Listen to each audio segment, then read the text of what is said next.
तो ये हमारा मॉडल है जिसको हमें स्टार्ट करना है, क्रिएट करना।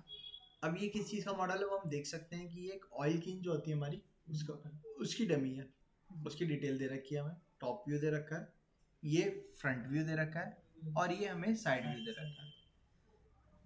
हम बेसिक फीचर वाइज फीचर अगर इसको तोड़ के सोचें तो आप देखो ऊपर से तो सर्कुलर दिख रहा है, सर्कल बना के एक्सट्रूड करेंगे तो शेप ऊपर का तैयार हो जाएगा। कितनी हाइट है वो यहाँ दे रखा है, 20 हाइट है, इसकी 20 है, दोनों के साइज भी यहाँ दे रखे हैं 43 50, तो सर्कल बन के एक्सट्रूड हो सकते हैं, वो कोई इशू नहीं है।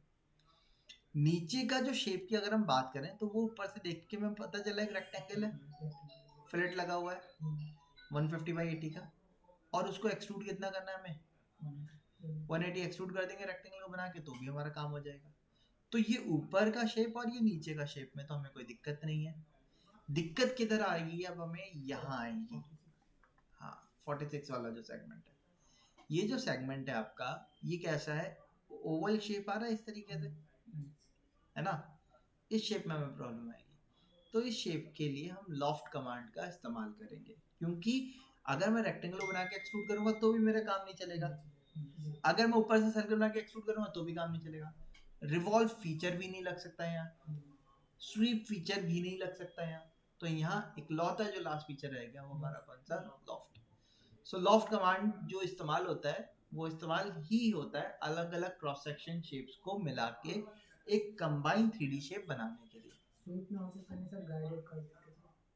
हो सकता है, लेकिन वो शेप दोनों के अलग अलग है, नीचे रेक्टेंगुलर है ऊपर सर्कुलर है, तो ये स्वीप से नहीं हो पाएगा क्योंकि दोनों की प्रोफाइल मैच करनी होगी इसलिए। तो अब इसको स्टार्ट करते हैं। स्टार्ट करने के लिए मैं पहले टॉप व्यू से ये शेप स्टार्ट करता हूँ बनाना। तो हम सॉलिडवर्क्स में चलते हैं, अपने सॉलिडवर्क्स में टॉप प्लेन हमने स्केच पे लिया, मैंने सेंटर पॉइंट रेक्टेंगल लिया, यहाँ पे सेंटर पॉइंट दिया, इसको डिफाइन किया 150 बाय 80, ठीक। फिलेट पे गए, कॉर्नर्स फिलेट कर दिया हमने, कॉर्नर्स 10 रेडियस के हैं, हमने चारों कॉर्नर्स को सिलेक्ट करके फिलेट कर दिया 10 पे, ओके कर दिया, स्केच से बाहर आ गए, शेप तैयार। इसको एक्सट्रूड किया हमने, कितना एक्सट्रूड करना है भाई, नीचे तो 180 जा रहा है, हमने डाउन ले लिया, वैल्यू दे दी 180 की, तो आप देखो ये शेप आ गया हमारा। अच्छा, अब ये जो सरफेस आ रहा है हम देख सकते हैं ये सरफेस इससे कुछ हाइट पे आ रहा है, जो सर्कल वाला है कितनी हाइट पे आ रहा है, तो हमने क्या किया, इस सरफेस को फिर रेफरेंस ज्योमेट्री पे गए, प्लेन पे गए, 46 पे हाइट दे दी। अब इस प्लेन पे स्केच पे गए, यहाँ पे जो सर्किल आएगा वो आप देख सकते हैं यहाँ से कितनी गैपिंग पे है, हाँ 40 ठीक 40 पे। हमने यहाँ पे एक सर्किल बनाया, एक सेंटर लाइन से उसको यहाँ से कनेक्ट किया मिडिल से, इसको डिफाइन किया, और सर्किल जो हम बनाएंगे पहले नीचे वाला सर्किल बनाते हैं। नीचे वाला सर्किल बड़ा है 50 का है, 50 का बनाया हमने, एग्जिट कर दिया, प्लेन को हाइड कर दिया हमने। अब इस सर्किल को एक्सट्रूड किया हमने 20 हाइट पे ऊपर की तरफ, नीचे नहीं जाना हमें। फिर टॉप फेस पे स्केच पे गए, यहाँ पे हमने एक और सर्किल बनाया, बट मैंने सेंटर पहले वाले के ही सेंटर पे ले लिया, और डाया डिफाइन कर दिया 43 का, एग्जिट करके इसको एक्सट्रूड कर दिया 20, इसको भी, और ओके कर दिया, ठीक। अब मैंने क्या करना है, इन दोनों को आपस में कनेक्ट करना है, तो कनेक्ट करने के लिए लॉफ्ट कमांड का इस्तेमाल करेंगे, बट लॉफ्ट के लिए पहले हम शेप बनाएंगे। शेप बनाने के लिए मैंने इस फेस पे स्केच लिया, इस सरफेस को सेलेक्ट किया, यही शेप चाहिए दोबारा, मैंने सरफेस को सेलेक्ट करके कन्वर्ट एंटिटीज कर दिया, उसने कन्वर्ट कर दिया सबको, मैंने यहाँ से एग्जिट कर दिया, ठीक। मैंने इस वाले सरफेस पे क्या, क्योंकि इसको इसके साथ ही कनेक्ट करना है, सरफेस पे स्केच पे गए, कन्वर्ट एंटिटीज इसको भी किया, एग्जिट कर दिया, हो गए। अब दोनों प्रोफाइल्स को आपस में कनेक्ट करना है। सो कनेक्ट करने के लिए हम लोग यहाँ से डायरेक्ट लॉफ्ट कमांड का इस्तेमाल कर सकते हैं। लॉफ्ट पे क्लिक किया, प्रोफाइल पूछता है।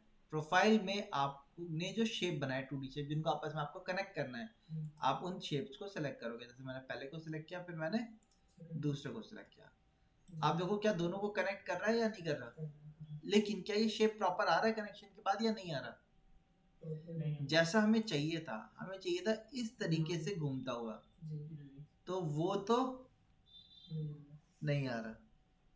लॉफ्ट में प्रोफाइल तो कनेक्ट करता है, लेकिन मैं प्रोफाइल को एक चाहता हूं कि मेरे डिफाइन किए हुए पाथ से फॉलो करते हुए कनेक्ट हो।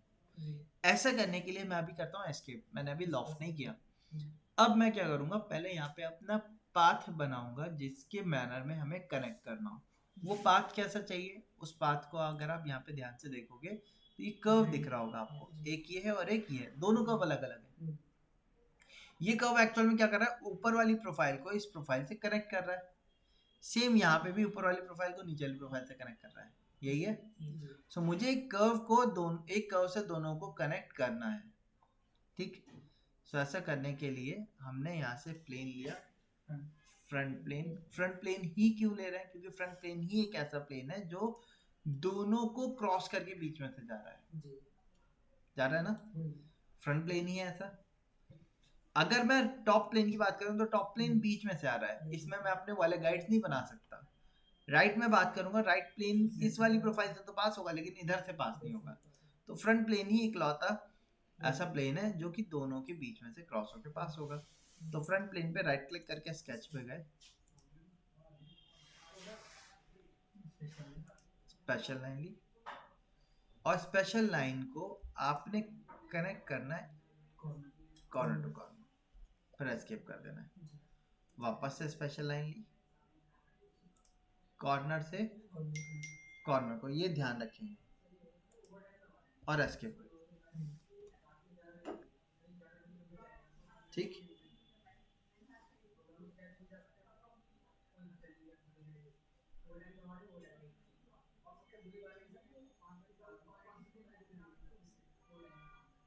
ठीक है।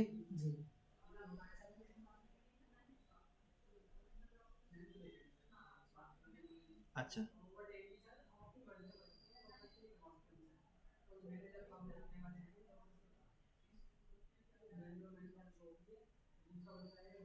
हाँ जी, इतना हो गया हमारा। अभी ये कर्व्स कैसे हैं आप देखो, स्ट्रेट है। हमने एंड टू एंड तो कनेक्ट किया, लेकिन कर्व स्ट्रेट है। अब कर्व स्पेशल लाइन से बनाए तो हम इसको क्या कर सकते हैं, बेंड कर सकते हैं। कैसे, आपने कर्व को सेलेक्ट करना है, ये पॉइंट आ रहा है, पॉइंट से पकड़ के मैंने इसको खींच के नीचे वर्टिकल कर दिया। इसको पॉइंट से पकड़ के खींच के ऊपर वर्टिकल कर दिया, और इसको आप अप डाउन शिफ्ट कर सकते हो जी।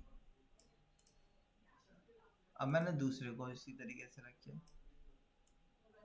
इसको भी मैंने वर्टिकल किया, इसको भी वर्टिकल किया,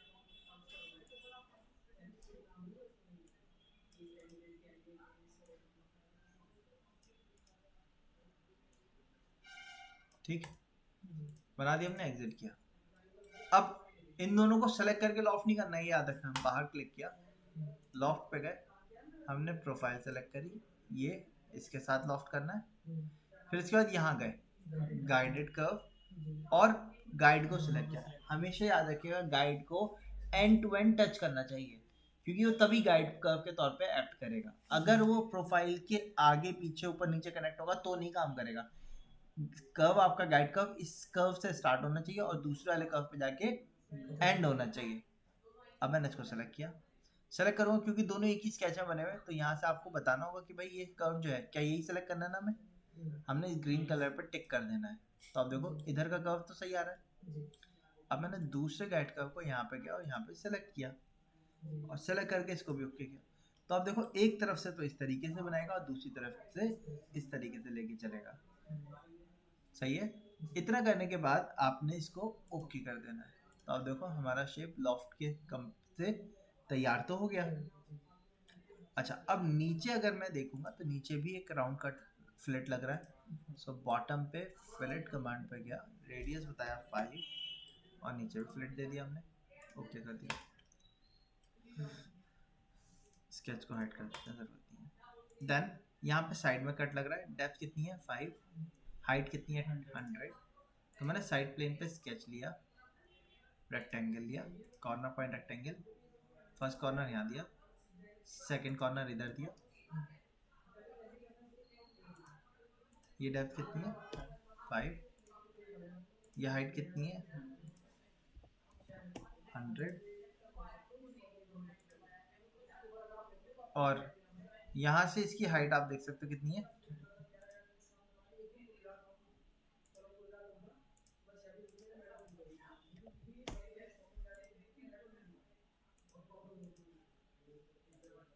1 सेंटर लाइन बनाएंगे, इसको मिरर कर दिया, एग्जिट किया, एक्सट्रूड कट,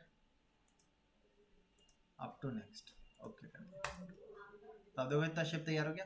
अब मुझे बॉटल को अंदर से हॉलो भी करना है। सो हॉलो करने के लिए यहाँ से हम फीचर यूज करेंगे शेल। शेल पे थिकनेस बतानी है हमें, कितनी की थिकनेस चाहिए। अगर हम देखेंगे तो थिकनेस 2 की दे रखी है हमें। अगर मैंने यहाँ पे डायरेक्ट 2 लिख के ओके कर दिया तो ये एक्चुअल में शेल कर देगा, लेकिन हमें पता नहीं चल रहा है। पता कब चलेगा, जब आप इसका सेक्शन कट करोगे। अब देखो, इसलिए शेल ने हॉलो तो कर दिया लेकिन टॉप से कट नहीं किया। अब या तो मैं टॉप पे सर्कल बना के कट कर सकता हूँ, या फिर शेल के अंदर एक ऑप्शन होता है, मैं एडिट शेल फीचर पे गया, यहाँ पे एक ऑप्शन होता है रिमूव फेस, है ना। इस पे जाके जो फेस हटाना है मैंने उसको सेलेक्ट करके ओके कर दिया।